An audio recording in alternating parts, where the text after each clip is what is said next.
Jóvenes alumnos, muy buenos días. Les saluda el profesor Daniel Núñez Sauni del curso de Química. Jóvenes, el día de hoy veremos el tema de materia. Vamos a ver los procesos de separación de la materia, clasificación de la materia. También veremos propiedades de la materia, estados agregados y cambios de la materia. Empecemos.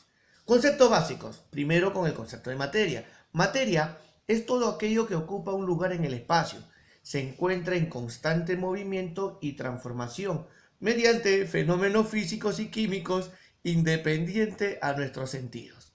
Muy bien, ahora veremos masa. Masa es una medida de la cantidad de materia contenida en un cuerpo específico. Su valor no varía en la posición del cuerpo. Ahora, jóvenes, veremos el peso. El peso es una medida de la fuerza de atracción gravitacional entre la masa de un cuerpo y la masa del planeta. El peso varía con la posición del cuerpo. Claro, haciendo una diferenciación entre masa y peso, el valor de la masa es constante. El peso va a depender de la atracción gravitatoria que va a haber en el planeta. Ahora veremos, por favor, procesos de separación de la materia. Vamos a tener, por favor, procesos físicos como procesos químicos. Los procesos físicos más conocidos son, uno, la cristalización. Es el proceso en el cual vamos a separar mezclas homogéneas, en este caso soluciones salinas. También tenemos la destilación, es la separación de mezclas homogéneas.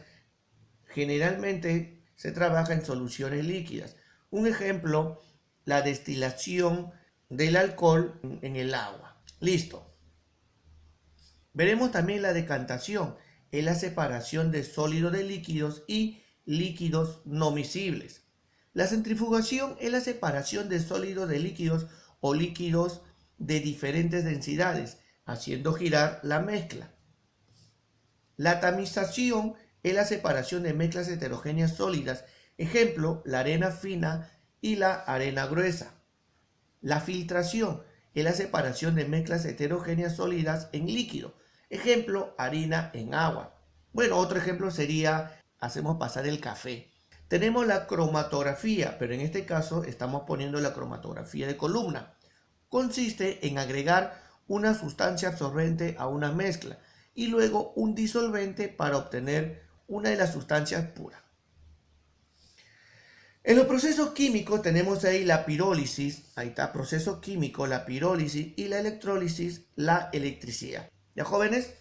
Muy bien, ahora veremos, por favor, la clasificación de la materia. Bien, ahí está.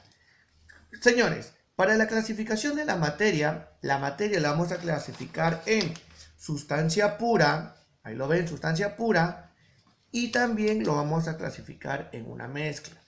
Ahora, siempre hay que hacernos esta pregunta, y es importante porque nos va a ayudar para resolver algunos ejercicios. ¿Ya? Primero, la pregunta es, ¿puede separarse por un proceso físico? Si la respuesta es sí, entonces estamos hablando de una mezcla. Pero si esta respuesta es no, estamos hablando de una sustancia pura. Primero, una sustancia pura contiene una composición definida, fija y constante. En cambio, en una mezcla contiene una composición variable.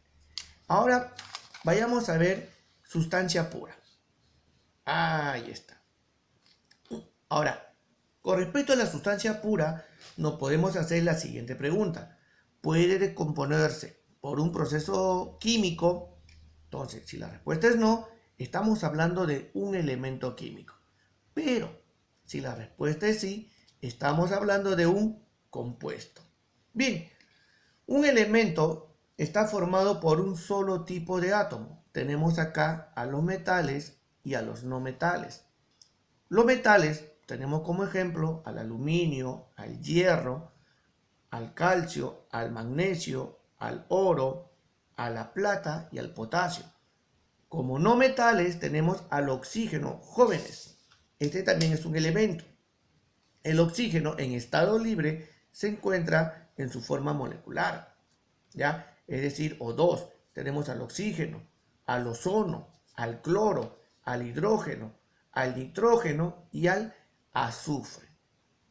Es decir, los elementos están formados de un solo tipo de átomo. Pero si vamos a los compuestos dice formado por dos o más átomos diferentes.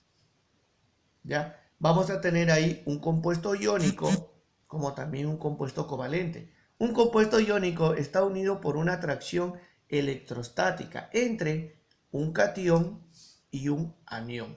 Estamos viendo el caso acá del cloruro de sodio.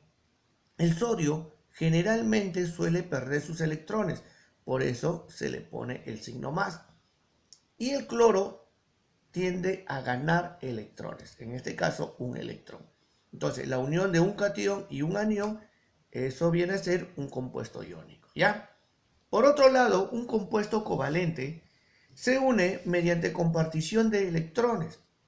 Acá tenemos la molécula de agua, tenemos el gas metano, tenemos el dióxido de carbono y también el alcohol etílico, que están unidos mediante enlace covalente. Muy bien, ahora veamos por favor mezcla. Ahí está, mezcla. Sí, la mezcla, vamos a tener dos tipos de mezcla. Mezcla homogénea y mezcla heterogénea. En una mezcla homogénea se va a observar una sola fase. En una mezcla heterogénea vamos a observar de dos a más fases. Ahora, ejemplo de mezcla homogénea, tenemos ahí el aire. El latón, el bronce y el acero son aleaciones. Por ejemplo, el latón es una aleación de cobre y zinc. El bronce es una aleación de cobre y estaño. Y el acero es una aleación del carbono y el hierro. También tenemos como mezcla homogénea a la gasolina. Tenemos al agua potable, la amalgama, el vinagre, el agua oxigenada. Pero como mezcla heterogénea vamos a tener ¿a quién? A el agua con aceite, que es típico. La pintura, el jarabe, el concreto, la mayonesa, la neblina. También podríamos mencionar la sangre aquí, que sería una mezcla heterogénea. ¿Y jóvenes? Entonces, de acá hay que recordarnos qué cosa. Digamos, si se puede separar mediante un proceso físico, entonces, si la respuesta es no, es una sustancia pura. Pero si la respuesta es sí, se trata de una mezcla. ¿Y jóvenes? Vayamos ahora al punto 4. Listo. El punto 4 nos dice propiedades de la materia. Tenemos ahí propiedades físicas, también tenemos propiedades químicas y también propiedades intensivas y extensivas. Vayamos primero a las propiedades físicas, que se van a dividir en propiedades generales y propiedades particulares. Veamos por favor. Entre las propiedades generales significa que todo cuerpo material lo va a tener, todo cuerpo material, sin importar su cambio de estado de la materia. Ejemplo, tenemos ahí a la inercia, la impenetrabilidad, la divisibilidad, la indestructibilidad, también la porosidad, el peso. Tenemos la extensión, también tenemos la discontinuidad. Propiedades particulares de la materia, vamos a tener ahí a la maleabilidad, que es una propiedad de los metales. La ductibilidad también, la dureza, que es la resistencia a ser rayado, la plasticidad, el color y la elasticidad, que son propiedades particulares de la materia. Ahora, propiedades químicas, la inflamabilidad, la acidez, la reactividad, la combustión, la corrosión y la oxidación. También tenemos acá, por favor, siempre nos van a hacer preguntas sobre si es una propiedad intensiva o si es una propiedad extensiva. Veamos ahí las diferencias. Primero, en una propiedad intensiva acá dice bien claro, no depende de la masa. Y eso es correcto. Te explico, la temperatura de ebullición. Si tenemos un cilindro lleno de agua y por otro lado voy a tener ahí en una cacerola un poco de agua, 1 litro de agua. La pregunta es, Si ambas sustancias lo caliento, ¿cuál va a ser la temperatura de ebullición de estas sustancias? Su temperatura de ebullición del agua va a ser de 100 grados Celsius a pesar que estemos trabajando con un cilindro de agua. Lo mismo, la temperatura de ebullición del agua seguirá siendo 100 grados Celsius a pesar que tengamos un litro de agua. Eso es una propiedad intensiva que no depende de la masa. Igualito con la densidad. ¿Será lo mismo medir la densidad de un litro de aceite que una cucharada de aceite? Sí, no va a arrojar el mismo valor. Entonces es una propiedad intensiva. ¿Por qué? No depende de la cantidad de materia.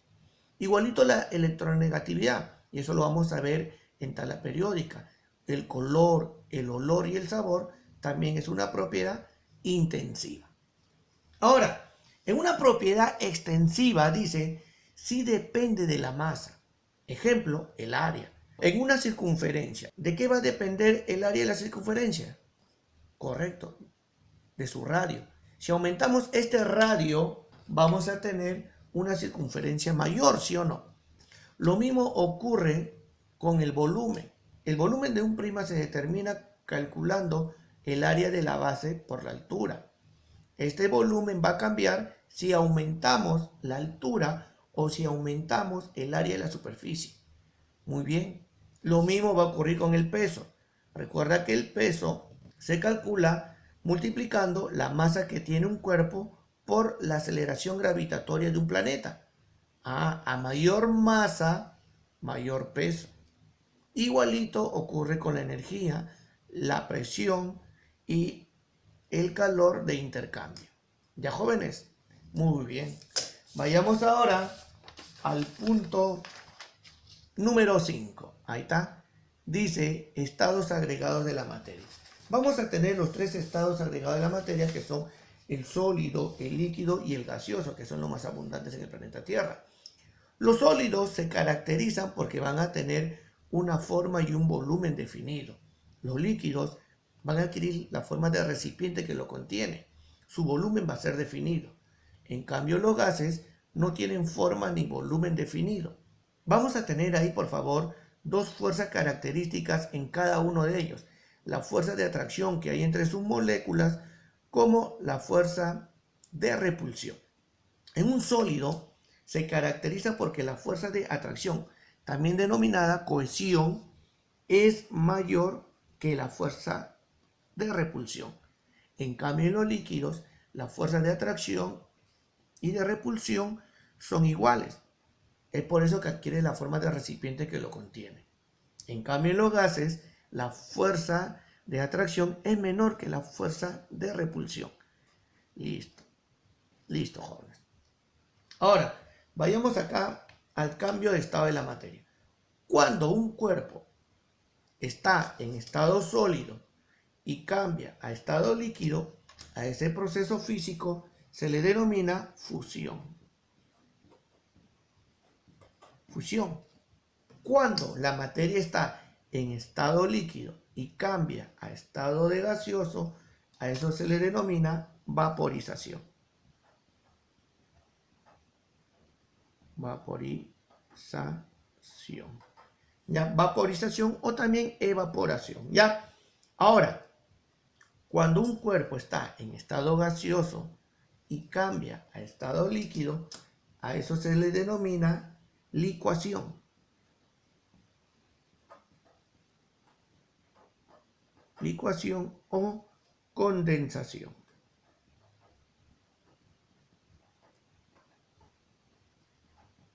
O condensación. Por otro lado, cuando un líquido cambia a estado sólido, a ese proceso se le denomina solidificación. Solidificación. Listo. Y cuando la materia va de sólido a gaseoso, como la naftalina, que son esas bolitas blancas que se pone en la ropa o que se pone en la ropa y en los libros para que las polillas no se coman los libros. ¿Ya, jóvenes? Ya. Cuando cambia esa naftalina, que es una bolita blanca, cambia a estado gaseoso, ese proceso se denomina sublimación.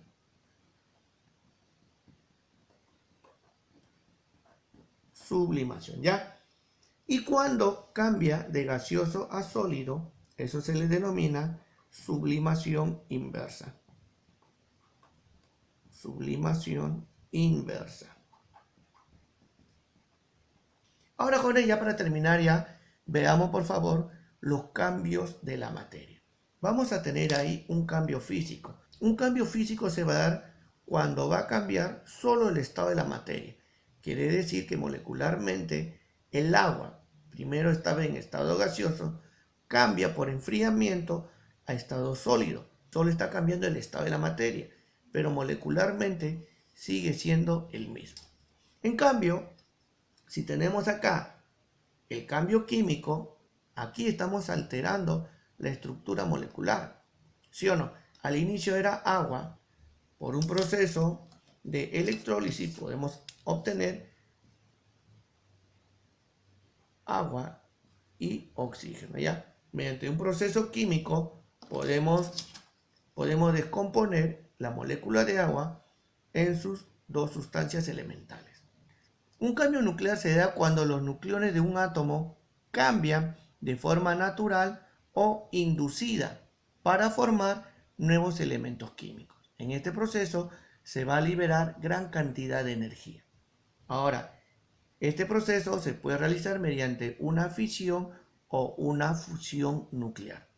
Bien, jóvenes, y hasta aquí hemos visto un pequeño resumen del tema de materia. Muchas gracias por su atención.